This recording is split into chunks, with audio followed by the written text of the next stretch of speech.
বলছে যে কোন একটা বর্গক্ষেত্র এবং আয়তক্ষেত্র এই দুটো যদি পরিসীমা কি হয় সমান হয় তাহলে বলছে ওদের ক্ষেত্রফলের সম্পর্কটা কি হবে। এখানে প্রথমত কি করলাম, বর্গক্ষেত্র যেটা আছে বর্গক্ষেত্রের বাহুর দৈর্ঘ্য ধরলাম x রাখলাম, তাহলে ওর পরিসীমাটা কি হবে 4x একক, আর ক্ষেত্রফলটা s ধরলাম, যেখানে s সমান কি হবে x স্কয়ার বর্গ একক।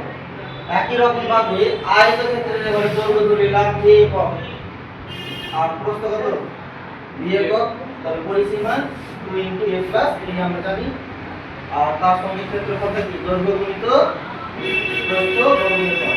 এখন যেটা কথা হচ্ছে এই যে এখানে s আর ক্ষেত্রফল এখানে পেলাম আর এই দুটোর মধ্যে আমরা একটা সম্পর্ক নির্ণয় করতে যাচ্ছি কি হবে না হবে।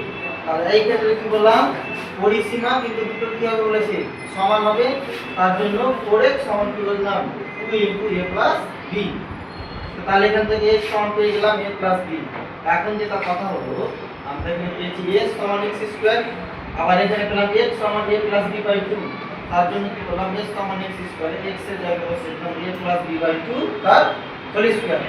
এখন এই যে এই জায়গাটাতে আছে a plus b তার হোল স্কয়ারকে আমরা লিখতে পারি a minus b তার হোল স্কয়ার প্লাস 4ab, এটা ক্লাস 7 এর হ্যাঁ ক্লাস আছে আপনি। আর বাই হচ্ছে 2 স্কয়ার এর কত হলো 4 হলো। আচ্ছা এখান থেকে আবার চলে আসছে a সমান হয়ে গেল তাহলে a minus b by 2 তার হোল স্কয়ার, মানে এই যে 4 আছে কারা কত দিলাম এখানে হোল স্কয়ার হয়ে গেল, আর প্লাস 4ab by 4 মানে কাটাকাটি করে কি হবে ab।